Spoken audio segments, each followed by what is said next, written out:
tukio la kusikitisha lilotokea mitaa ya Njoro katika daraja la kuelekea Chemchem.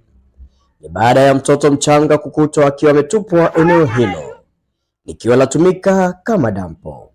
Embu tusikilize mashuhuda wana haya ya kusema juu ya tukio hilo. Elena Cleophas Shemwata ndio wanafanya matukio, na wengi ni wale wa wasichana ambao wakai na wanaume wanamwomba kuzunguka tu mtaani. Sasa shabai mimba anakuwa na kuipeleka, anaona ni bora nifanyaje, nije nitupe mtoni. Kama tuwe na huruma, tunasema baba ana roho mbaya. Hawana roho mbaya, sisi tuna roho mbaya zaidi.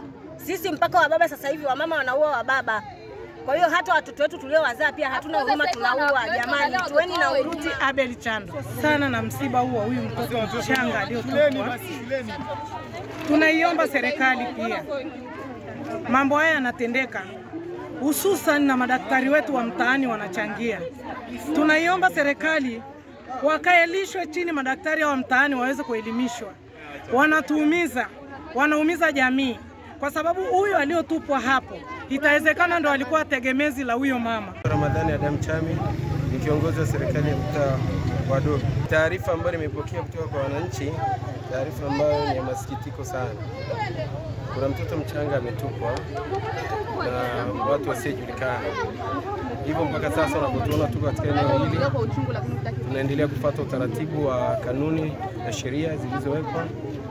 Nimeweza kuona kwenye jalala, kama unaweza kusogea ukaona, lakini nimeweza kuitolea taarifa polisi na wako njiani kuja maeneo haya ili kuchukua hatua nyingine za kisheria. Lakini baada ya hapo tutaendelea kufanya uchunguzi ili kuweza kukemea mambo kama haya yanaendelea katika mtaa.